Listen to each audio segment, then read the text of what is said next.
Janksters, and welcome back to another edition of the MagicJank podcast. And today we actually have a pretty fun one. I'm very excited. We're actually going to be diving into a format that maybe you didn't expect. We're actually going to be talking about alchemy today, but wait, no, stick with us. I promise you this is going to be fun. We have some upcoming cards from Lost Caverns of Ixalan Alchemy, and honestly, okay, at the risk of spoiling things a little bit, the designs are actually pretty interesting. And so even if you're not going to rush out to craft them right away, stick around because the conversation I know is going to be top notch. And who knows, there might be something fun for your historic brews in here. So definitely don't go anywhere. So yeah, my name is Graham. I go by Hamox42 on the internet. And I'm joined as always, or as often I should say, by Carlos C. Valverde Jr. How you doing, man? Hello. I'm super excited for today's podcast. You'll find out in a little bit why. Oh my goodness. And then we also have HollywoodPizza. Pizza, how you doing, man? Hey everybody, hope you're all doing good. Hope you've been keeping it cheesy out there in pizza land. Oh yeah. Always cheesy, man. Always cheesy. Yeah, and before we dive into the meat of the episode, we also want to give a huge shout out and huge thank you to MagicJank.com, the namesake of the show. They are the online marketplace where you can buy and sell Magic the Gathering products and gear. It's also the home of the merch store for all the members of Team MagicJank. So if you ever see us walking around at conventions and stuff and be like, man, I really would love that logo on a mug or a t-shirt. Boy, howdy, we got you covered. So that's awesome. Additionally, there are some deals going on over there for the holiday season, including 15% off Quiver products. And if you're not familiar with Quiver, it's basically high quality luggage that is the right size and shape for your Magic decks. Like the long Quiver package, the long Quiver, well, that's the product's name, holds about 6 commander decks with room for dice and tokens. It's a game changer. So if you want to roll up to your local game store or the convention that you're going up to, whether you're going to Chicago or you're going to be at PAX Unplugged, like the weekend this comes out, make sure to get there in style. Although if you were at PAX Unplugged, we couldn't probably get it to you by then. But anyway, MagicJank.com or order your Quiver products over there. 15% off. You're not going to find a better deal than that out there. So yes, huge thank you to MagicJank for making it possible. All right. Yeah, we got some awesome deals too, right? We got 10% off, a few other things too. It's pretty Absolutely. awesome. So, oh yeah, definitely, that time of the season to get in on some things, and no better place than MagicJank. Exactly. Oh yeah. For yourself or for others, get after it. Cool. All right, so yeah, we're gonna start off with alchemy spoilers. Now, the Lost Caverns of Ixalan alchemy set is gonna be dropping just next week as of this recording. And with all these sets, if you're not familiar with what we're talking about, alchemy sets follow the launch of a new standard set, and they're digital only cards that are exclusive to Magic the Gathering Arena. So these aren't going to be, draftable at your LGS. You're not going to open them out of packs, and you'll see why in a couple of cases. The mechanics are designed with digital in mind, and so as a result, they can go a little off the rails, do things a little bit differently. Manipulate the cards in your hand or the cards in your deck in a way that you normally couldn't, or check information that is normally hidden from every player, that kind of thing. So it can get interesting. And yeah, we have some really cool ones. At this point, there have been a handful that have been spoiled. And Carlo, did you want to go ahead and tell the folks the good news about what they're going to hear today? Well, Wizards of the Coast, and thank you again, and to the Magic the Gathering Arena team, have given me a few preview cards to preview throughout this weekend. One of which I previewed today, the day of this recording, over on Twitter and all the other social platforms. We'll get to that. But there's one exclusive preview that is only in this podcast. So if you want to check out that preview, we're going to be doing that in just a little bit. So listen up. Oh, yeah, exactly. So we're going to go through the previews that have been previewed so far, and the last one that we're going to touch on is, in fact, an exclusive that you'll only see here, and all the aggregator websites as soon as this goes, shortly after this goes up. But you saw it here first, everybody, and make sure you share the podcast. Yes, absolutely. Let people know. We appreciate that. All right, so let's go ahead and dive right on into it. So the first card that has been spoiled from this new alchemy set is a dinosaur pirate. Because what's not to love? Pirates are great. Dinosaurs are great. And we have Kamachal, ship's mascot, which is a 2/2 dinosaur pirate legendary for 2 and a red with menace and fire breathing. So you can pay 1 to give it +1/+0 till end of turn. And whenever Kamachal deals combat damage to a player, create a treasure token. Then exile from that player's library a random card with mana value equal to the damage dealt. You may cast that card this turn. All right, what do you guys So think of this thing? This card is so serious. yeah, I mean, let's talk about another dino that ramps on Mhm. attack, right? So at minimum, even if you don't cast your opponent's card, this card lets you go from turn 3, putting this guy out, to a turn 5 play a turn earlier, just with the treasure ramp, right? Um, but also this pseudo Ragavan effect. Mhm. However, you'll notice it says then exile from that player's library a random card. So it's not off the top of the deck. It Mhm. might not be off the bottom of the deck. A random card that's going to get exiled, equal to the value. So if you deal 2 damage with this creature, it's going to exile a CMC or mana value 2 card from the player's deck. If you fire breathe it to 3, 4, 5, and above, maybe to 7, and you take your opponent's Itali out of their deck and continue to go hog wild. I mean, that works out too. This card does that. So it's super sweet, and it's glad to see that a dino does in fact fit on a boat. That is encouraging. Yeah, I also love that like it's Yeah, this pictured. card is just crazy. I know, right? It's pictured on like what appears to be this orcish pirate's shoulder, like a parrot. Like I don't know about you guys, I think that's adorable. Yeah. Yeah, Yeah. it definitely has like that Ragavan feel, which Mhm. I really enjoy. Like this card has a lot of flavor. It's very powerful. It does powerful things. I think there's just like a lot to like about it, and yeah, it just like it feels so Ixalan. Like it really, Mhm. I can't get over like how just awesome this card just feels overall. It's like really cool that this is where we started because it's just like it's got everything that a lot of different people want. It Absolutely. even has Menace, which Menace is pretty big. I think having that ability is definitely going to like help this card get pushed like in a lot of different decks. And Mhm. yeah, I just every time I read this card, I'm like, wow, this card is powerful. Yeah, Really and you can powerful. even play this card on turn 2 off of Ixali's Lorekeeper, Yep. right? From Lost Caverns of Ixalan. If you're just playing a red-green deck and playing more of like the low to the ground, cheap dino version, this definitely slots in. It would be great. You attack with this on turn 3, make a treasure. Say you keep it on 2 or 3, you pop it, and you go find a removal spell from your opponent's deck and cast it on a creature that they have. Um, Sweet. you know, Yeah, knowing it's decks is perfect going to there. be key, right? Like I think the Mhm. main thing about this card is that if you know in open decklist scenarios, if you know that there's certain cards that your opponent's playing, you can buff this to whatever power that you need it to be. And Mhm. from then on, every time that you connect, you're going to just only hit that one card. Right. And I'm not sure if swords get played that much in alchemy, but I think additional buff effects are going to be pretty huge with this card. Mhm. Anything that's going to give bonuses, like this card's going to slap super hard. Yeah. And Definitely. yeah, in certain matchups, this card's just going to be a nightmare because you can just say, oh, their only 4-drop is Shieldred. Well, I'll connect and I'm going to hit the one. Yeah, I'll hit their Shieldred, or whatever they're playing the One Ring, I'm going to hit them and I'm going to take their One Ring. Like Yep. Yeah, sign me up. it's a And very very powerful card. I think. I think this 100%. card is definitely going to be a nightmare. Kind of like what was the red black card? Crucius. I can't remember what the name of it Yes. was. Notably another Speaking pirate. of, Um, Yep. Yeah. Also a yeah, another pirate. They pirate. could Yeah. easily fit in the same deck. Yeah. So Mhm. the other thing that I want to call out about this specifically, in a lot of other alchemy designs where you're tinkering with your opponent's deck, whether that's like Rafine's Informant or the Clone Crafter, these other cards, you're conjuring copies of your opponent's cards in many cases. In this case, you're straight up exiling it. And so if they only have like one Sunfall in their deck, you can buff this thing to 5, hit, and if you hit it, that means they will not draw it for the rest of the game. It's gone.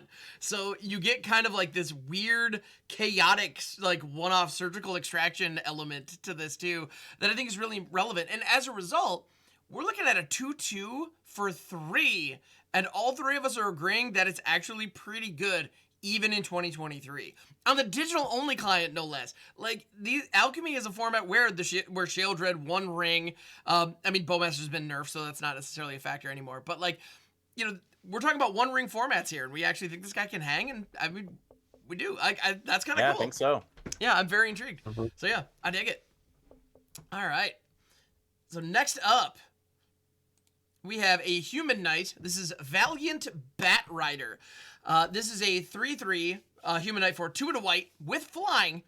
Whenever Valiant Batrider deals combat damage to a player, that player gets a one-time boon with when you cast a non-creature spell, you may pay 1. If you don't, each opponent draws a card.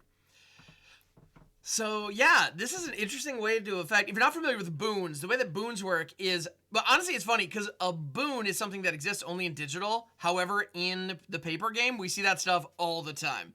So it's one of those that easily could be formalized in paper. But it would be weird to just have another thing to track. So instead, we just kind of pretend that there isn't another thing to track, and we just track it and make it work. Which is fine. It works, so it is what it is. But in this case...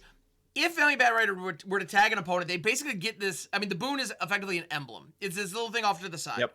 And it will trigger at some point in the future. In paper, a lot of the time, those only, will trigger until end of turn or something weird like that. Or they trigger at a specific time in the future. They're delayed triggers, that kind of thing. In this case, it just chills until it's triggered. It can sit there for multiple turns. And then the next time you hit it, it'll just work. It's kind of funny, too, to be called a boon... Because boon implies that it's positive, and most other boons are. This one is most assuredly not. So, right. Yeah, what it's doing is... It's the anti-boon. It's the anti-boon. Yeah, this is definitely a detriment. Because what'll happen is, if you cast a non-creature spell, if you don't have 1 extra to pay, I mean, it's kind of like it's a Rhystic Study, it's a one-time Rhystic Study trigger. That'll just happen the next time they cast a spell. And here's the other thing about this. This stacks. Or no, it says one-time boon. Does that mean that it can't stack? I'm not familiar with the one-time boon. I think one-time boon means once the ability triggers once, that it disappears. That's it. Yep. So what my thought is, if you connect, they get the boon, and then you swing again. If they don't cast a non-creature spell in the turn cycle, the next turn you swing again and connect. Do they now have 2 of those? Do they need to pay, one separately, or is it the fact that it's called a one-time boon? Does that just mean that if they have it, and they don't you get it? Yeah, if they have it, they have it. I think once you hit them, they permanently get this, right? Mm-hmm. Well, they have it. Like this is, but it's not going to go away, right? Like a one-time. I'm sorry, folks. We're getting a little bit into the deep dive of the Valiant. So the boons after you use them, they go away. Mm-hmm. So my assumption, all boons do that, by the way. Right. Yeah. But if you have the ability to set, you have a card that says, give your opponent a boon, they can receive the boon again, or give yourself a boon. It can happen again. But my assumption is because it says a one-time boon, is this ability only ever works once. Right. So you will only ever net 1 card instead of multiple cards. Mm-hmm. Right. Yeah, I thought that it was like a permanent effect. I thought this was going to be like, once this card deals combat damage, there's permanently a Rhystic Study on your side now. Oh, no, that would be broken. That'd be broken. No, I don't think they'd do that. No, well, we see it with other cards, like I believe Molten Impact gives a boon if it deals excess damage. The next time you cast an instant sorcery, it just adds that damage to it, to any target. That's an example of a boon that we see right now, and that's one time you use it, you lose it, and that's that. So yeah, in this case, the fact that it specifically says one-time boon, that's an interesting wording there. So the exact behavior, not 100% sure, but I kind of love the idea. It's a 3/3 flyer for 3, Human Knight, 2 relevant creature types. Yep. It cares about with your Copper Coat Vanguards and all that. It's going to get buffed. It's a 3-power flyer. Like in an aggressive white strategy, what more do you want? Yep. And then adding that optional tax on it. I think that's kind of cool. I like that effect, and this is an interesting way to apply that. We see cards like Esper Sentinel and those kind of things that kind of get you there in different ways. And this is another way that you can handle in digital much easier than you could in paper. So I dig that. I think it's pretty cool. All right, any other thoughts? I really like this card. This card's awesome. Yeah. It's just a really cool card. Once again, more Ixalan, just kind of this side of Ixalan that we didn't get to see last time with the Batriders and stuff. So yeah, I think in the base set we didn't get to see this that much. So being able to see it in Alchemy now is actually kind of cool. Yeah. Yeah, and I think this will work well. In Alchemy before, there was a pretty strong black-white Knights deck that rounded out at playing Radic Tal Zillet. which is an alchemy only card. It's the 4/4 with hexproof from like white and black. And then it says whenever one or more knights you control attack, you draft a card from its spell book. So, hey, you get to slam this on 3, your Radic on 4, attack with this, draft a card, and then your opponent casts a non-creature spell, so you draw another card. So effectively, a card like this will net you 2 cards on turn 4, while being sort of semi-aggressive. That's pretty great. Well, and additionally, that's a fantastic call out. In aggressive decks, one of the things that they struggle with just consistently, and this is pretty obvious, but one of the things they struggle with is board wipes. You know, you're generally pretty soft to board wipes because if you put enough, if you put enough cardboard on the board in order to present a lethal threat, there's a good chance that one board wipe is going to sweep up a whole bunch of that. One of the best and most consistent ways to counter that is by drawing a bunch of cards so that you can rebuild quickly. And Valiant Batrider can help you do that with that boon. In addition to, yeah, exactly what you're saying. That guy whose name is already escaping me, but I know I've played against that card before. Radic. Yes, thank you. And it's like, it never looks super impressive until you look back at the game and realize, like, my opponent drew like 5 cards off this thing. Yeah. Like, yeah, it gets pretty good pretty fast. So, good stuff. All right, and then next up, we have a very special card. Carlo, yeah. did you want to go ahead and introduce this one? Yeah, so this is actually the card I previewed today, which was the first of the preview cards. Heck yeah. Out of our series.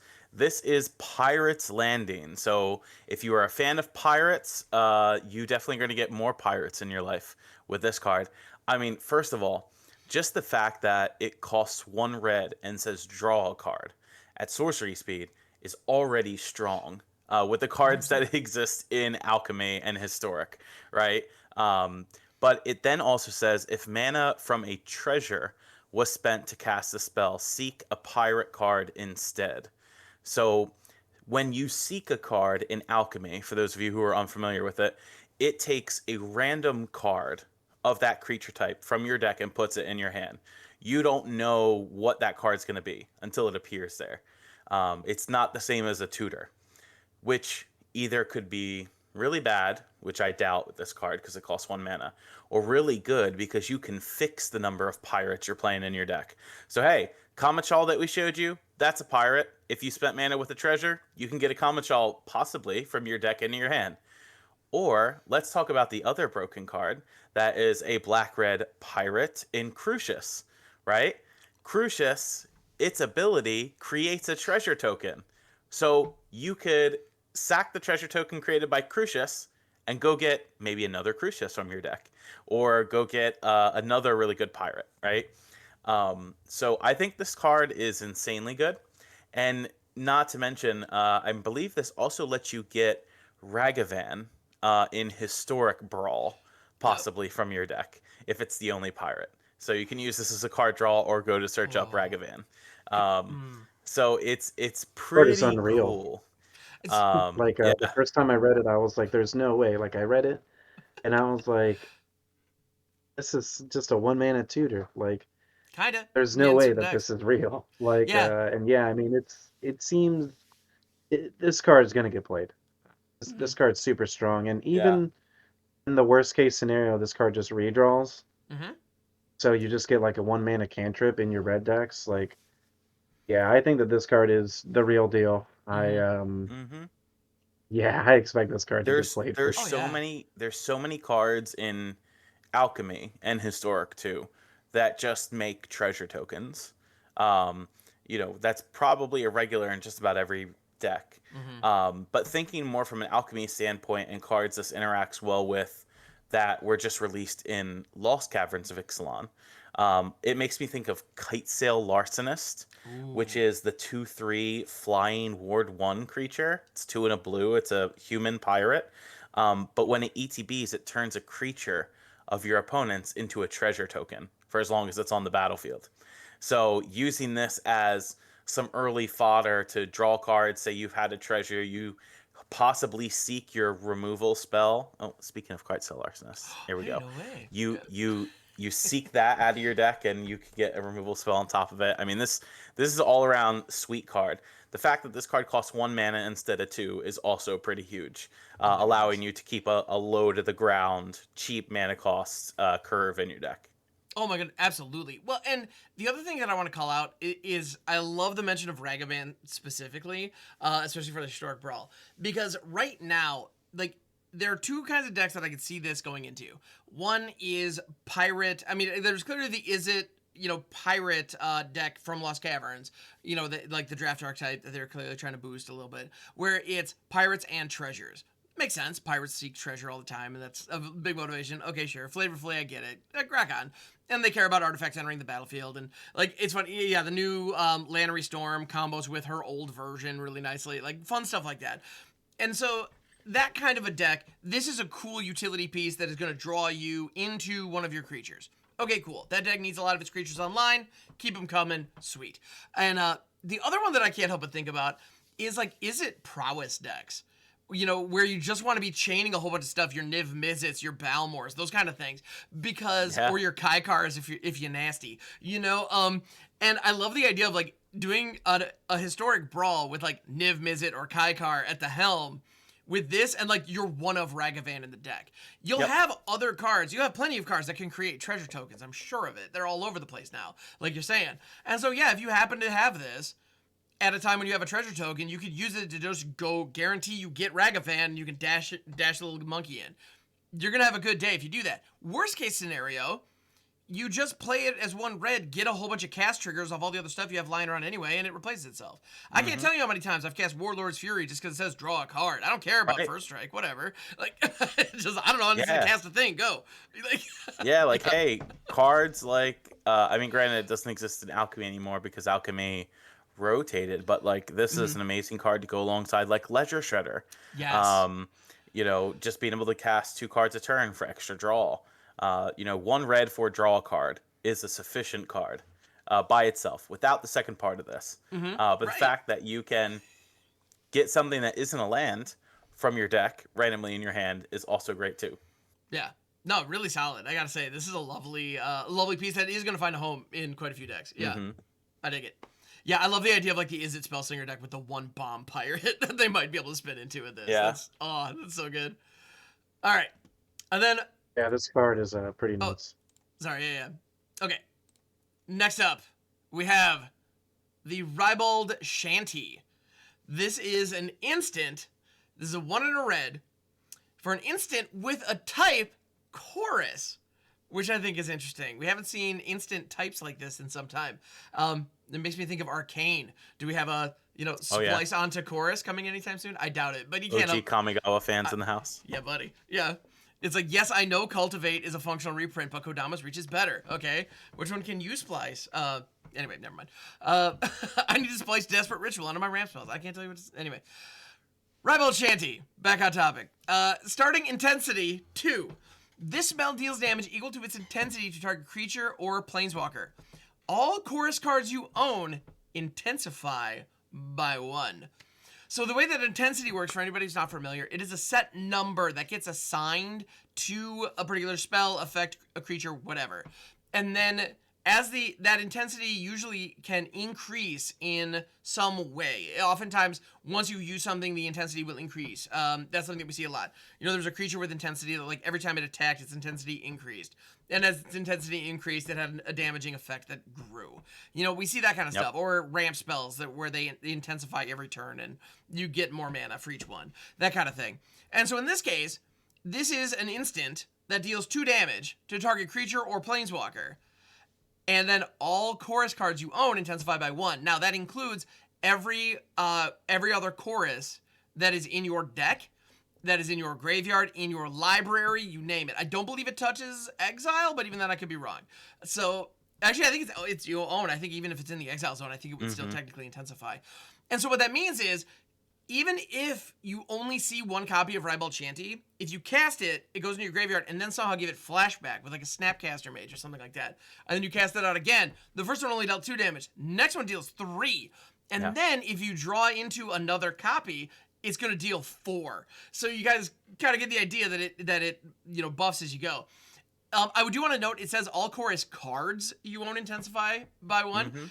If you were to make copies of it on the stack, I believe those copies will up the intensity on all the other ones you have, but those copies are not cards. I don't believe their damage would increase. So keep that in mind. But all in all, if this is the only chorus that we have, it's still kind of cool. It's a 2-mana shock. It's limited. It can't go face, and it can't hit battles, which is kind of a bummer. But then you have a lightning strike, and then you have an obliterating bolt, and then you have, I don't know. It's a cool idea. And my hope is, by typing this, that we see other choruses happen soon. Yeah. I think that would be super cool, because like building a full-on chorus deck, that could be really interesting. It's possible there's other choruses in this set that have yet to be spoiled yet. This reminds me, though, there is another red card that was actually in Jumpstart that has intensity for each other spell you've played before it, for each other version of the card you played, but it can shoot face, and it costs 2 mana. So this reminds me of that card, but that's legal in Alchemy. I think this is pretty sweet removal. Yeah, agreed. Is that Static Discharge? Is that the Yes, I've seen that one. That is one of those where, when you look at it at first, you're like, it's fine, I guess. I mean, the most damage you can possibly do is like 6. I mean, if they get all 4, and then you go up against the as a player who recurs it out of the graveyard like 5 times. You're like, wait a minute, no. Yeah. Oh, this hurts real bad. Yeah, this card's pretty cool. It definitely scales very well, right? Like, we're so used to, like, shock and then turns into lightning strike. Right. And I mean, overall, it's a powerful effect. To kind of tell everyone how old we are, this reminds me of Kindle and Accumulated Knowledge. You guys remember those cards? I'm actually not. I'm drawing a blank, I'm afraid. I'm sorry.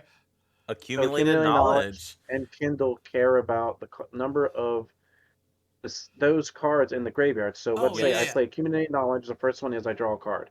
Then I play the second one. Now I draw 2 cards because I have one in the graveyard. Yep. Then I play this. So I think Intensity definitely reminds me of this old cycle of cards that existed for a little while from Tempest Block. Right. And I think Ribald Shanty definitely feels like that. And this is an interesting card where up front it doesn't seem that powerful because it's just a shock. But yeah, the fact that you can up the intensity of a lot of other cards, and it's going to be cards you own in your deck and graveyard exile, so on and so forth, I think is going to make this card really, really powerful. And I think there's another card that has the chance to get played. We all know that there's red decks in Alchemy, and I think that this is another card that really could, like you guys are saying, some of the intensity cards that already exist could get better because of this card, where that 2 damage doesn't seem like a lot, but eventually when you up everything else, that's when it starts to get out of hand. Yeah.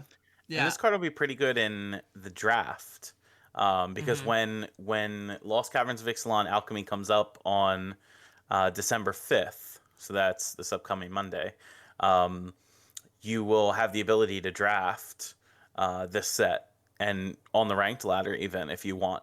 And imagine drafting a bunch of these to have like the best removal spells you could probably have. Sounds like a good plan. 100%. Draft formats are one of those where, like, depending on how small the creatures are, 2 damage for 2 mana, that's fine. Like, it'll get the job done.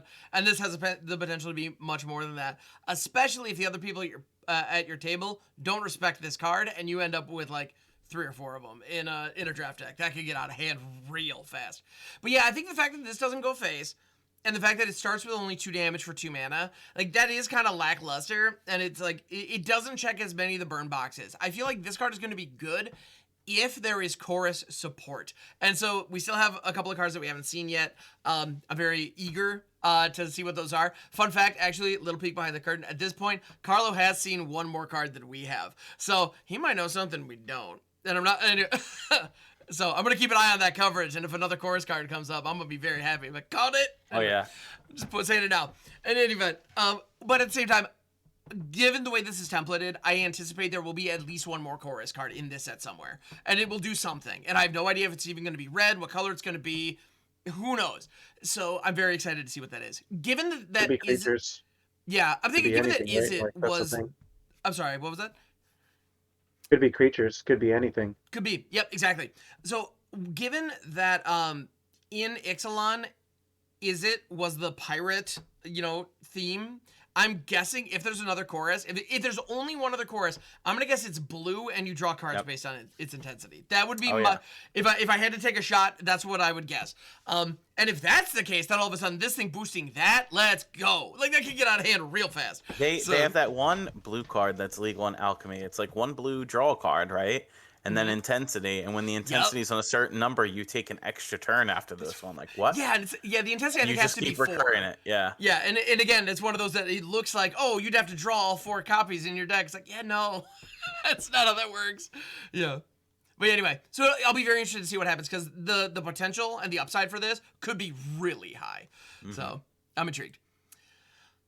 All right, and with that, we have one other card that we want to talk about, and this is the big one. This is the moment that you've all been waiting for. This is the exclusive preview card. Carlo, thank you so much for making this happen. Oh my goodness. And thank you, folks, on the Arena team over at Wizards.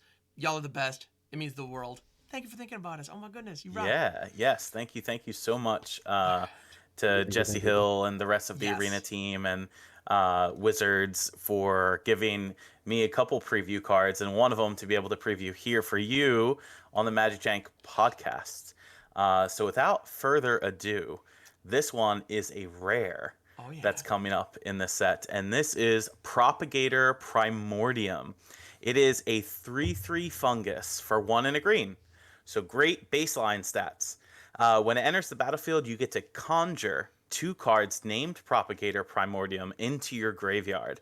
So that means it's going to take 2 new copies of this card from thin air, from the Blind Eternities, and it's going to put it into your graveyard. So it fills 2 permanents in your yard. At the beginning of your upkeep, you put a spore counter on Propagator Primordium. Then you can remove 3 spore counters from Propagator Primordium and return target fungus creature card from your graveyard to the battlefield. So you don't have to reanimate another Propagator Primordium. It could be any fungus that your heart desires. And I don't know if you remember from Lost Caverns of Ixalan, but there's an Elder Fungus that is a mythic rare for 3 mana, the Myco Tyrant, that coincidentally cares about Descend. And if we understand that Descend works properly, it says when you put permanents into your graveyard from anywhere. So that means the 2 new conjured copies of Propagator Primordium trigger Descend or increase that Descend number for a card that has Fathomless Descent. So like Squirming Emergence, that is another 3 mana card that's also in our fungus colors, right? That is Golgari. This fits right into those types of decks. And hey, we just get to keep filling our yard with creatures that's going to pump our Souls of the Lost and our Somnophages from Wilds of Eldraine and our Urborg Lurgoyfs, right? All of those creatures are going to get bigger fast because of this card. And you can also reanimate it from your graveyard with Tyvar from Phyrexia All Will Be One. And you can get more Propagator Primordiums into your graveyard. I think this card is super strong. Just having the baseline 3/3 stat for 2 mana seems great.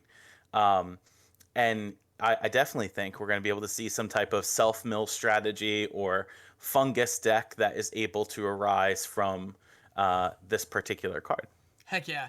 No, and I love that you're calling out, mentioning Tyvar. That's awesome. And Sarah Paragon also out there can really help get these things moving quicker. You've got the other one, if you're in Historic, you have Luris that can also help get these things moving. Your Extraction Specialist, the reanimate a small thing or Helping Hands, like that's a whole genre of cards out there. And these just the amount of value you can get off that is insane. Because keep in mind too, everybody, when this enters the battlefield, you conjure 2 copies of it. That includes all of this text.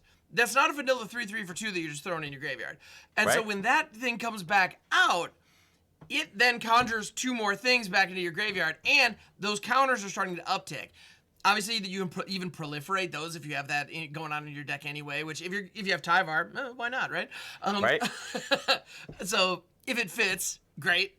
And then all of a sudden they bring each other out of the graveyard, and as they do, they're putting more into the graveyard. So yeah, exactly. If you care about your yard, then it's just going to be stacked, and your opponent's going to have a ton of removal to deal with it, or full blast graveyard hate, which is a thing, unfortunately. But the fact that it replaces itself +1 Yep. in your yard, so you lose nothing from it leaving your graveyard and being put on the battlefield, is fantastic. I love it. And there are cards that do proliferate that are in black. I'm thinking of Drown and Ichor. -4/-4 proliferate, so you can add spore counters to these primordiums and put more on the battlefield. All around, this is great. I really look forward to playing this card. And we do love to mess around with Jank brews every once in a while. At I MagicJank? think. No way. Yeah. What? And so let's talk about how in Historic Brawl we can play this card with Masswood Nexus and make all of our creatures fungus. Oh, this is yep. Let's do that. I think that sounds great. Oh yeah, definitely. Yeah, I mean, you guys already hit the nail on the head with this card. I think the most powerful thing about this card is the graveyard. The graveyard's always somewhere where, in Magic's history, has been problematic. And Right. I just read this card, and this card just feels so powerful. Like being able to put 2 other copies. So then, if you reanimate or get any of those copies back into play, you get more of them. So your 1 turns into 2. Your 2 turns into 4. Your 4 turns into like what, 8?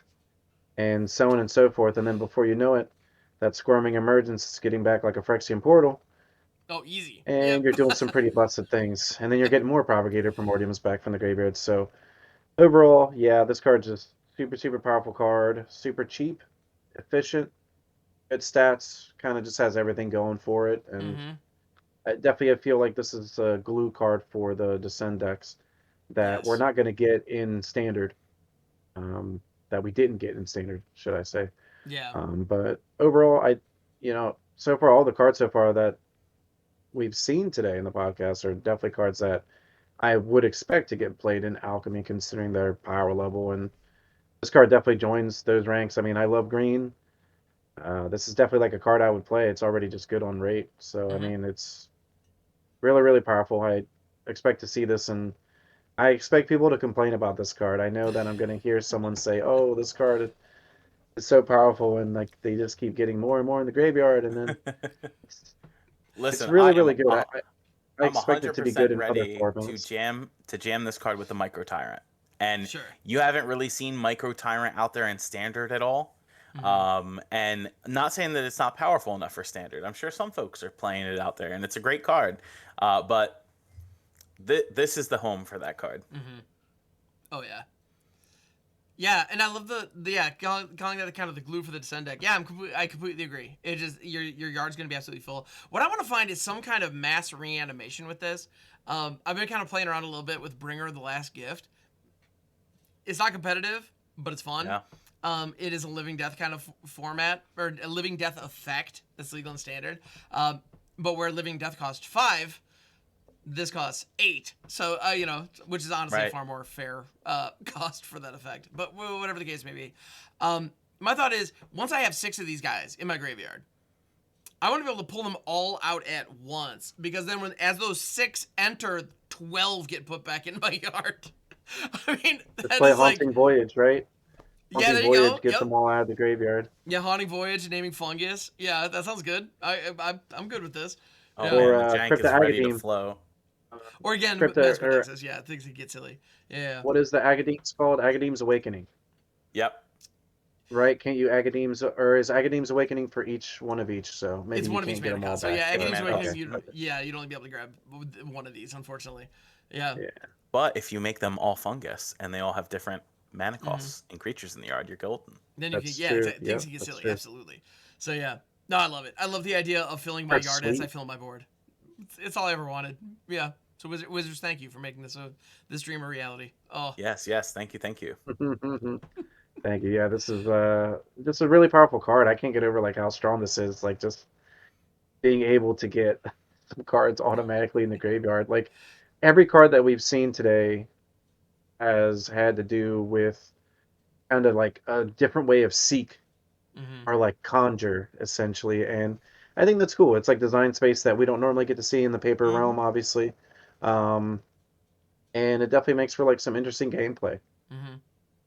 Yeah, absolutely.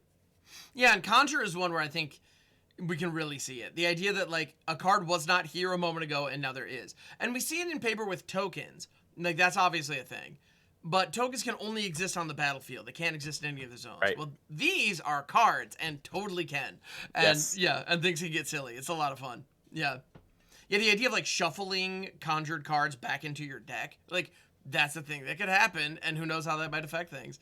Yeah.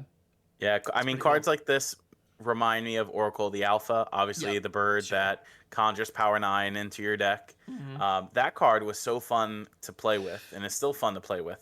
That in one of my friends' Power Cube, they Mm-hmm. put it in there in paper, like a proxy, just so we Really? can shuffle Power 9 into your deck. Because we thought it would be interesting gameplay. So we take Power 9 tokens and just shuffle it Mm-hmm. into your deck. That's That's an fun. easy way to do that in paper. Sure. But this reminds me of that. The Mm-hmm. fact of being able to just, or any conjure card for that matter, just put things that wouldn't otherwise belong there. And then they just magically disappear back into the blind eternities Yeah. after the game. So Yeah. That's actually the biggest thing. Like you could theoretically replicate this in paper if you made like 200 of these tokens and just had them mhm. like ready to go. The biggest pain would just be shuffling the deck after, like cleaning it all Yeah. out. Like unfortunately, yeah, in digital they just take care of all that for you. Yep. It's a beautiful thing. Yeah, definitely. Cool stuff. But yeah, again, thank you Wizards and yeah, thank you Carlo for yeah, giving us a chance to shout that out here on the pod. Yeah, of Yeah, thanks course. everybody. This is like super cool to get a preview on the Jank podcast. So thanks again. Heck yeah. All right. So with that, the other topic that we wanted to touch on today is so every week we're like, hey, folks out there, send us questions, send us thoughts. And we got our first piece of Jank mail, our first request in our Discord server, and we're very grateful for that. And it was by D. Lawson, who's actually a regular viewer of our various Twitch streams. And Lawson, appreciate you, man. Thank you so much. And yeah, so they asked the question. They asked the question, what are the top, in our opinions, what are the top 5 cards that would be players right now had standard rotated? And so the way that I interpret this question is not necessarily what are the most 5, like what are the 5 most competitive cards, because that honestly that list would be pretty boring, because it's like yeah, we think Sunfall would still be good, we think Shelter of the Apocalypse would still be good, we think Go for the Throat would still Praxa. be good, Atraxa would still be good, like Yeah. okay, sure, like you know, and that's pretty fair to say. Like a lot of the competitors right now that are big in the meta are just really powerful cards, and they would continue to be.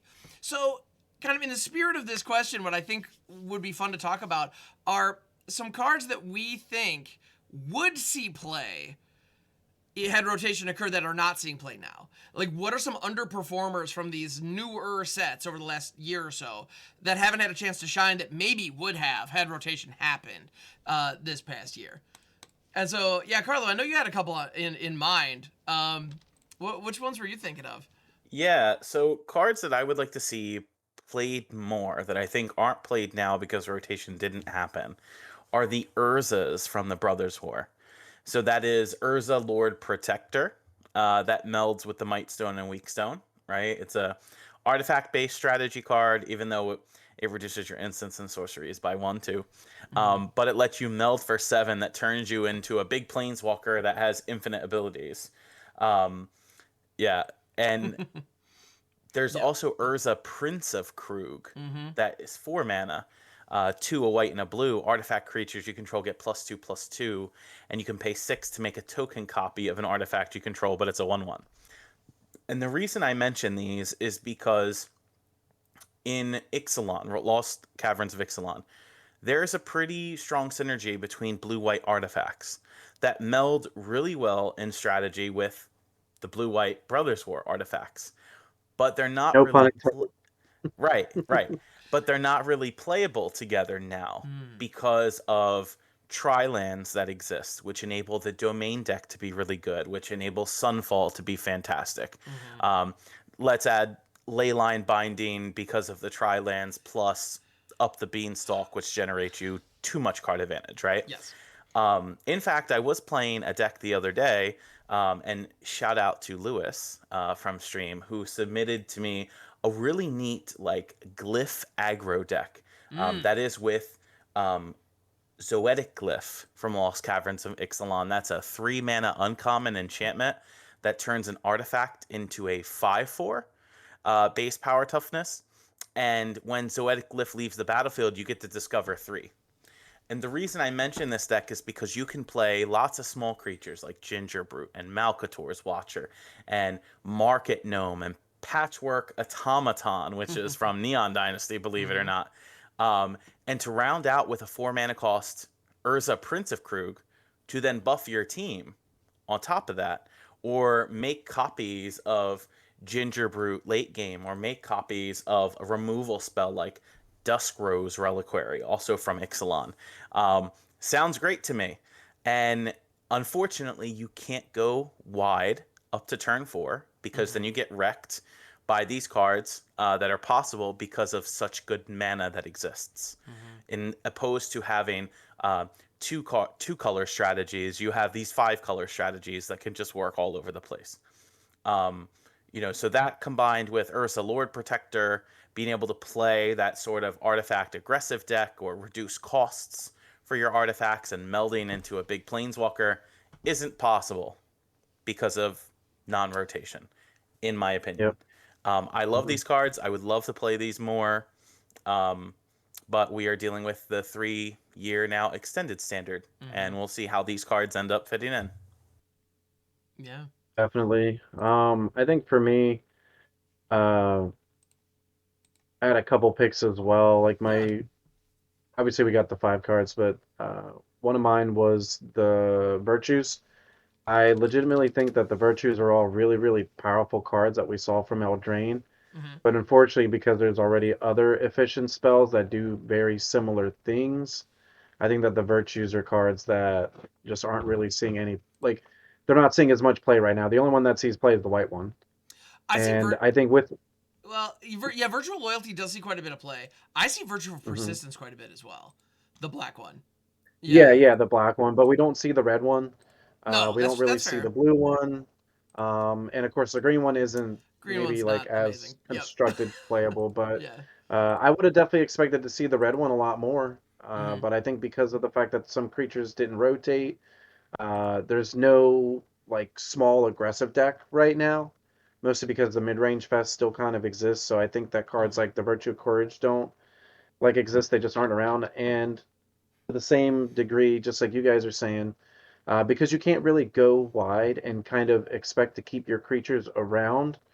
Um, the blue virtue doesn't really get played as much because you're not able to use that first ability on it, that Right. instant ability on it to kind of copy one of your comes into play triggers or things like that. Um, another card that I think, or that was a cycle, but another card I think that would get played more that was hot for a minute is the Soul Cauldron. I think the Soul Cauldron was kind of like a flavor of the week type of thing, but I actually think that there probably would be a deck that took advantage of it, which in turn leads me into I think that there would have been a +1/+1 counters deck in standard. It's just that right now with even though Sunfall wouldn't have rotated, let's say an example card like a Farewell still exists, so you have to Mhm. play around like 2 of these board wipes. And because of things like that, obviously wedding announcement, there's all these other cards that already make your deck better. Rafine, you'd rather just play Rafine. It's like one of the Sure. best +1/+1 counter cards around. But without any of these cards, without the perfect mana, I think that there could have been like a green white Soul Cauldron deck that plays Sovereign, Agatha Soul Cauldron. Mhm. There's a 2-drop from Brothers War that whenever one of your creatures gets a counter, it gets a counter. Yeah, Botanical Um, Brawler. Botanical Brother. Yeah. Yeah. mhm. Yep. There's a lot of different cards like that I think like that deck could potentially be like a little niche deck, but it's not going to be like a competitive deck anytime soon. Mhm. And I think that with rotation, if it had happened, I think we would have expected to see the Soul Cauldron a little bit more, and I think more of the virtues getting played because yeah, Virtue Hmm. Persistence is great, but I actually think Virtue Persistence would have been one of those cards that we talk about potentially being like banned or oh no, it's like a Bone Crusher.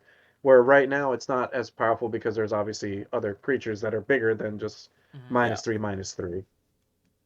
Yeah, But for sure. overall, I think that this is just like these are at least like two different avenues and two different like sides of it. Because Soul Cauldron could be like a combo card, but it could also be like an Right. aggro card. It could be like a mid range card. Whereas like the virtues are kind of in the same vein to a certain degree, where each one of them is going to scale differently wherever the game's at. But Yeah, Am, what do you definitely. think? Well, What are some of yeah, your cards? absolutely. So I gotta say, there have been. I agree with all of these statements, like all of them. I think we would definitely see. Honestly, I think the biggest thing, I feel like Esper needs to just get a little bit of a hit, and like getting Rafine out of there would have been huge. Cards like Farewell and Wedding Announcement no longer existing would make Hmm. it a little bit difficult for those decks to just get material on board and just carry. Because all of a sudden you're counting on your Lord Skitter over Wedding Announcement. It's like, yeah, they function similarly, but dies to Lightning Strike before the token is generated and whatnot. Yeah. So, obviously, if that deck were to be different and need to adapt, then the play patterns would change dramatically. The moment you don't have Leyline Binding available on like for 1 mana on turn 2 because of the Tri-lands, Crazy, right? the entire Hmm. like complexion of that deck changes, and that's huge. At the same time, we still have Earth Migration, we still have Sunfall. There could be and probably would be some version of that deck still around. Although we would lose Topiary Stomper. So all of a sudden, Topiary Stomper into Invasion, that stops working. So who knows? It's funny, like those big player decks would get Yeah. hit hard enough that what's left might Yeah. resemble something very different. But I love to Traxo mention, might not even be getting played either, which is kind of yeah, like an interesting thing. Like the hmm, the format would be completely different. yeah. Well, and I love the idea of an artifact aggro deck. So I gotta kind of piggyback off of Carlos a little bit, and a card that I think is phenomenal to the point where I built a historic brawl deck with this at the helm, and I stopped playing it with viewer battles because I felt bad. It's one of those. Sir Ginger the Meal Ender. Oh I think yeah. this card is a house if it gets support and if it can survive. And right now it just can't. Fun fact, also, cookies don't have throats. This dodges the premier black 2-drop removal. Still It dies to does. cut down, and cut down wouldn't have rotated. So that's still a thing. The first turn that it drops. But even then, if you have a treasure token or something lying around, even that's not necessarily an issue. So I think this card is like bonkers powerful, and it just hates on planeswalkers so hard, which is just so much fun. The number of times that I've attacked into somebody, Sir Ginger is tapped, going for their face, they play out Wandering Emperor, and there's a pause. Yeah. Because, like, yes, I understand what you're trying to do here. That's mean, Ham. I'm sorry? I said that's mean. It is mean. Because, like, yeah, I understand what you're trying to do here. That Wanderer is here. That means Sir Ginger's hexproof. Yay. Anyway, it's a beautiful thing. So, I think this card is absolutely fantastic. It just doesn't quite fit any of the shells that we have going right now. It just doesn't quite get play. And I think in that Azorius aggro deck, so you mentioned, like, Petric Automaton. Well, unfortunately, we wouldn't have had that in this hypothetical scenario. Right. But a 2-drop aggressive artifact that can, deliver some punishment, Sir Ginger maybe as a 2-of, could fit that deck very, very well. Absolutely. Yeah, because then when Urza Prince of Krug shows up, gives it the Tempered Steel +2/+2 buff. Oh baby, we got a stew going. This is looking pretty nasty, and I like it. On that same vein, there's another card out there from Brothers War that I think is one of the better 3-drop creatures in Standard right now, and very few people are playing it. And as a Reanimator player, I love this card. I love it, I love it, I love it with a side of I love it. It's Yeah, this Phyrexian card is Fleshgorger. insane. I gotta give the shout out Yeah. to my buddy Fleshgorger here. It's This like thing, they banned they banned the evoke, or invoke rather, and then people stopped playing this for some Yep. reason. yeah, it seems wild to me. Like, I understand that in like kind of the old school mono black decks, you had more spaces where a 3-drop, 2 black pip creature could fit. I get that.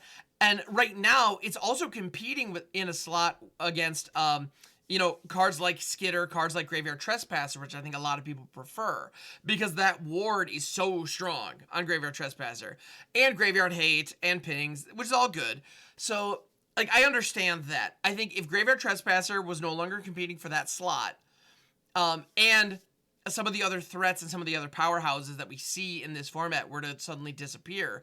Oh, and additionally, Infernal Grasp would no longer be part of the format, which is not a card you see all the time, but it is around, and I have seen it come in out of Occasionally, yeah. sideboards, against this card specifically. So I think it would have an opportunity to kind of shine in a way that's kind of neat, and I would like to try. Additionally, it gives me an excuse to run, a Cruelty of Gix kind of situation. This card is phenomenal in those kind of builds because it is a setup piece that helps you survive as just a 3-drop with lifelink that can kind of, hang for a second and prevent some damage, maybe gain a little bit of life, maybe even apply a little bit of pressure if you're lucky enough. While also, if it ends up in your graveyard and you don't have a better reanimator target, it comes back as a 7/5 with all that stuff going on. Sweet. Yeah, that's fine. You can win a game with that. Yeah. So anyway, I think this card is absolutely fantastic, and I think for some reason there's just too much stuff around it, too much noise, and it's just oftentimes I have a sneaking suspicion that when people are looking at their 75s for a lot of mid-range decks or a lot of black-based aggro decks, this was a consideration that just didn't make the cut.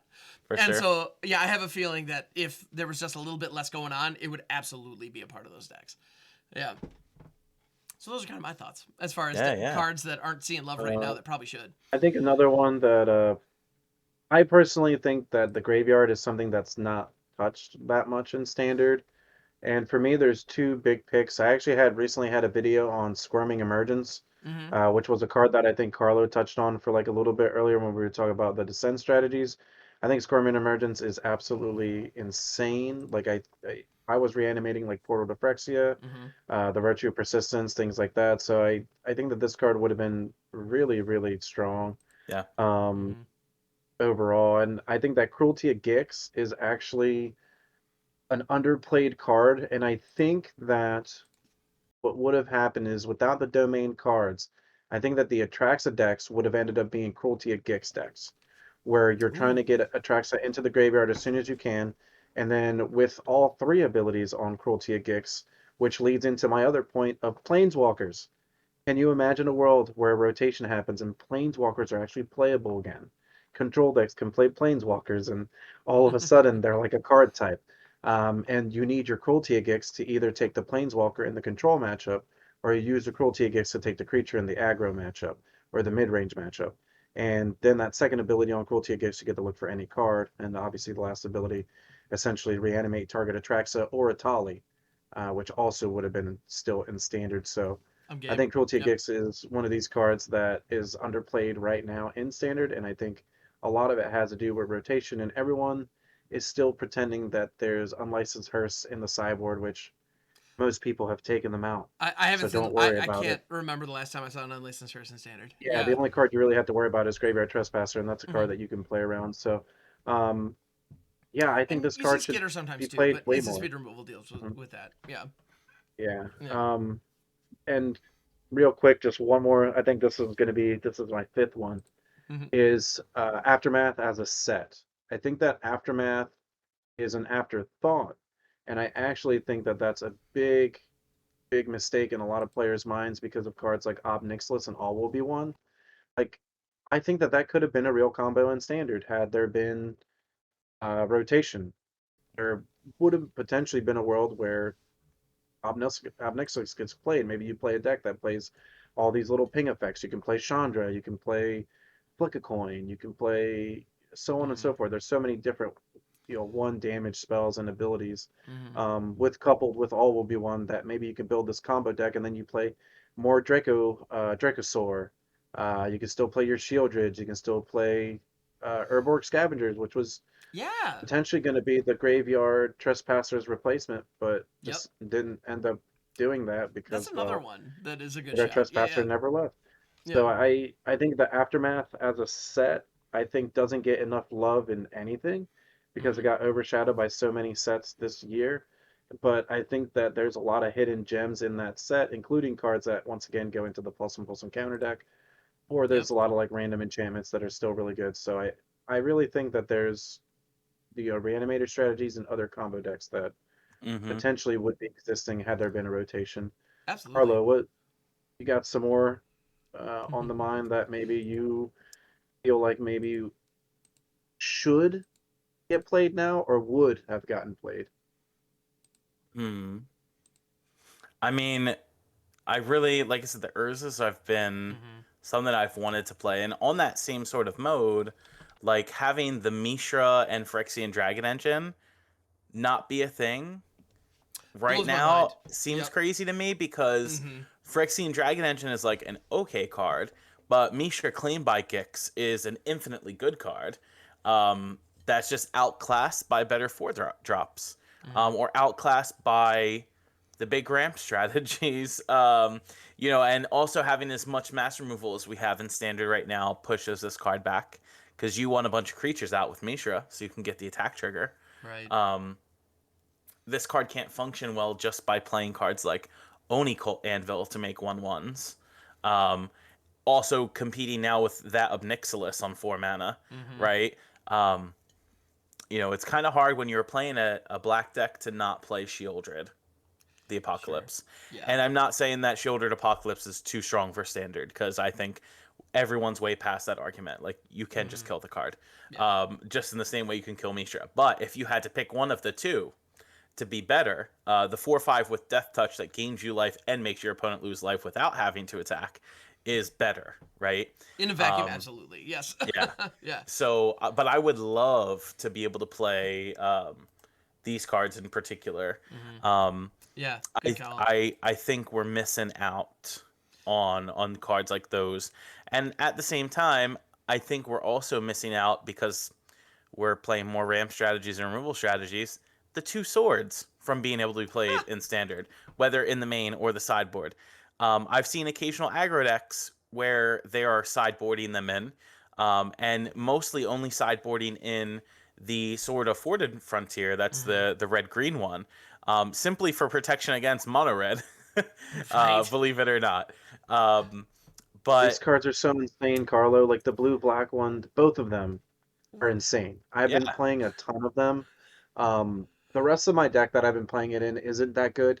I've been trying them out in like this red white equipment deck that just hasn't really been flourishing. But the games Mhm. that I win is because it's like, oh, I got the sword and I gave a right, double strike, and then I get like four different triggers. And then what I really was enjoying about the blue black sword was that you could connect with your opponent, you could surveil, and then you can flash back an adventure card. So then you get the adventure part of it and you get the creature back right. into the exile. So you're Mhm. essentially kind of getting like a 3-for-1. So I actually think that both of the swords are highly, highly underplayed. Yeah. And I agree, just playing like one or two of each or like 1 and 1 is something that we used to see back in the day when the swords were Mhm. around the first time, but we're not seeing right now. And I'm telling you, folks, like both of them are strong. Like being able to draw two extra cards and play an extra land, that's pretty much what the red green one does. And like I Mhm. was saying about the adventure cards, like you hit them, you surveil, you get back one of your adventures, then the creature goes Yeah. into exile, and now you just have all this value and just so much going on. Like they're both really, really nutty. And on top of that, you get an effect that doesn't get printed anymore in protection. So then your Mhm. cards, the only color in standard that doesn't get hit by these is white. So if Mhm. you're not playing against a white deck, or if the white decks are splashing and you know their creatures are those other colors, then these swords are still going to be just as phenomenal. Mm-hmm. Mhm. And I've been enjoying them with Skrelv and stuff, just because Yeah. like I could target my own creature with the Skrelv, because they don't gain protection from white. So there's all Yep. these weird little things that kind of can happen with them, and yeah, I've been having a blast with them. I can't speak, I can't Yeah, tell I you I would enough love to play about these these cards. cards like in an aggro deck, but in my opinion, one of the strongest aggro decks right now is the red green picnic ruiner Yep. deck. That plays like Swift Spear into that, into Godric, plays like Questing Druid. Mhm. And cards that make this deck really good are cards like Monstrous Rage and That deck's the real deal. Royal That deck, Treatment. Yep. It's super fast. It doesn't Yep. need the swords to win, but it's a deck that you think might want a sword or two in the deck to keep recurring. You can Like you deal said, like like the red 16 green sword. damage on turn 3. Like you can just kill them Yeah. with Yeah, the so it's deck. like, You So why don't do I need need the a sword? swords. why would you put a Yeah. card in your deck that costs 3 for no immediate benefit? Like, Right. yeah, it's Why would I yeah. play a card like Kellen to go search up an equipment? For what? I could just play an instant card that costs 1 and just outclass my opponent, kill their creature, trample over for damage, GG with Picnic Ruiner. I don't need Mhm. swords. Yeah. And it's funny, before you mentioned them, I literally forgot we have 2 swords legal in standard right now. Okay, anybody else who's been playing for, 20 years or so, how nuts is that? Like honestly, that kind of blows my mind right now. Yeah, we have 2 swords that are legal in standard right now. And it's funny, I think a lot of people think sword once in future, the blue black one is maybe not so great because it's more specific than most of them out there. But like Swords of Fortune Frontier, that's just like beautiful generic value. I don't know what more you're looking for. Like, and yeah, that protection, it can be huge, like you're saying. I don't know. Like, there's so many mid-range decks running around. Why aren't we looking at these, as Every deck is potential black tools? or red. If every deck is black or red, you Yeah. have these 2 weapons that you can use at your disposal that give you an edge. Like I would play the blue black one against Esper, then Esper's like, I guess the only way I can beat you is my wedding announcement tokens. Yeah, Like, pretty yep, much. that's the And only by the way, that's the only way Scrove, I'm you're going to tap blocking. and give pro white, so that's not even Hmm. going to be a thing Yeah, anymore. Yep. Yeah. yep. Yeah, that's Yeah, beautiful. I think that they're really powerful. Like those 2 cards are the best example of this topic because it's Hmm. so many powerful cards. Like it's funny to me that our first round was almost all Eldraine cards when we were talking about it, and we're talking a Yeah. lot about Brothers War, where like both of Hmm. those sets look so powerful on paper, Oh, yeah. but they didn't have as much of an impact as we all thought they were. Like Fairies was like a week 1 deck that just didn't survive, right? Like Hmm. everyone was trying Fairies out. Well, unfortunately, the Fairies can't compete with the decks that already existed. It can't go over the top of the Domain deck. The Domain deck just doesn't care. Now there's Cavern of Souls. So now that there's Cavern of Souls, well, counter spells are way worse. So Yep. then now there's no reason to really play the Fairies deck. Which is wild. And it, Yeah, it's wild. it's The Fairies deck has access to Thoughtseize in standard, and it's not good enough. mhm. Dang. That's the power level of Magic. Magic is so high powered now. Like a lot of your ridiculously over the top cards are like support cards. Mm-hmm. Like Dracosaur, you read it and you're like, oh, that card's broken. It's like, no, it's just really good. Like I play it and Yeah, it helps me get ahead in the game. And it's like, that's all it does. It's like, yeah. But you read it and you're like, whoa, it's like Shieldred 2.0 or something, right? It just does so right. much. Like Yeah, it's funny. Yeah, it just has to sit there and that's it. you're exactly right. Because yeah, a lot of the cards out there, like your Traxxas and your Atalis, like 7-drop. If it hits, I'm gonna do this huge, crazy, explosive thing. But you're right, Dracosar, it's like it's just gonna hit on the board, and every turn you don't deal with it, I'm gonna get a tremendous edge. Hmm. And I'm it's gonna not keep getting ahead and keep it's not getting super ahead and keep splashy, getting but it ahead. gives you a ton of value, and it just gets you there. Yep. And that's a Yeah. card that gets played a little bit, but in all Hmm. honesty, that card only really gets played in the dinosaur deck for some reason. Where I Yeah. read that card and I'm like, oh, this card should get played in like red deck. This card should get played in like mid range strategies. Like, I think there could be a Grixis deck again.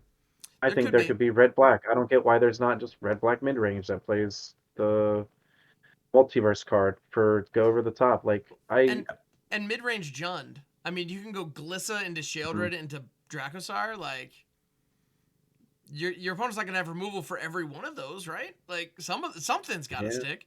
I don't know.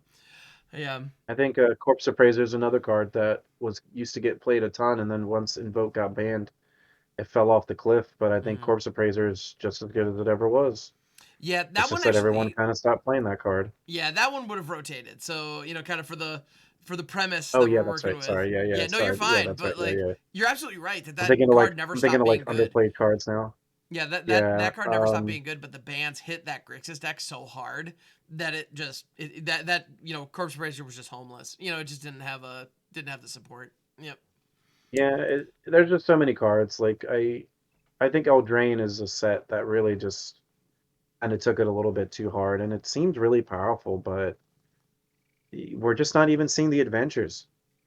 Like Hmm. Magic cards are already so powerful now that adventures don't even matter. Yeah. Like when Adventures first came out, we were like, oh, these cards are built in 2-for-1s. Well, every card's like a 2-for-1 All now. of them. Yep. If the card's not a 2-for-1, then your card's like not good enough, right? Like Mm-hmm. Yeah, it's wild. that's just Like, how it's that's been true. for a while. Mm-hmm. Yeah, absolutely. It's kind of wild. But yeah, so this was kind of a fun talk through some cards that are still very strong, but aren't getting the love just because they're getting edged out by just a little bit. And I think a rotation would have definitely changed that. How Hmm. much and what else would happen. And the other thing that I wouldn't be surprised though, there are also tons of cards out there that read like they should be excellent and then play truly terribly. Actually, you know what? I'm gonna give a little shout out to one of my favorite 5-drops that no one is playing, Jarwin Hazaret. Oof. This card, this was part of my Bardu slot machine deck that did get me to Mythic, like I think 2 months ago, where if you get to 5 mana, if you don't have any cards in hand, you can attack and then just freely spin into another legendary creature that was in the top 6 cards of your deck. With your Atalis, with your Traxas, with, I also, of course, do dumb stuff with, like, Kroxan Kunaros for Tadribek, that kind of thing. But the number of times, if you have 4 Atalis in your deck, you're going to find that often, and it feels really good. A 5-drop swing with Vigilance, so the Wandering Emperor can't even kill it, and then you can free spin into an Atali or a Sheoldred. You're living the dream. And this combos really, really nicely with Liliana of the Veil, who's another one that I think would become a much more potent card. Honestly, it's funny. I think she's not as good these days purely because everything draws a million cards. So yeah, being Yeah. able forcing your opponent to discard a card after you have committed to Liliana and like maybe one other thing. And it's just a worse sack effect than Shieldred's Edict. Exactly. Yep. So it's Yeah, kind it's of not instant disappointing. speed. But I have found like Liliana dropping early, killing a thing, forcing one discard. It makes it so that by the time you get to turn 5, you're more likely to be down to 1 card or hellbent completely. And so Jarwin Hazaret's now online and you can do fun things. So this is a card that is going for like 20 cents or something like that. Nobody has any respect for it whatsoever. And it has single-handedly won me games by generating 30 or 40 mana off of a 5-drop. And like, if your deck's built to do that, it can do that. It's going to be a little inconsistent, but it's a lot of fun. And I don't know. I really dig it. So I wish it got some more respect because it gets no respect. Yeah. No respect, I tell you. All right.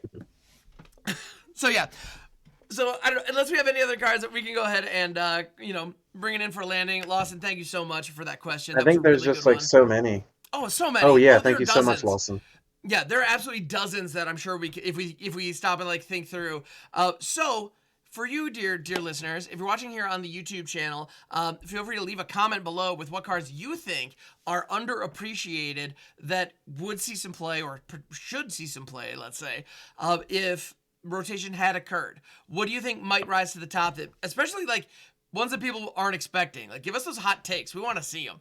You can also jump into the Discord server and continue the conversation there. Links to that are in the description below. And if you're listening on various podcatcher apps, the link is in the description for that as well. So we'd love to see you in the Discord server. Yeah. This podcast and this community and the Discord server, we're still very much growing. We'd love to have you as part of the team. So please jump on in there. Throw any questions that you have out that you'd like to hear on the podcast for future episodes. And we'll get to talking about them then.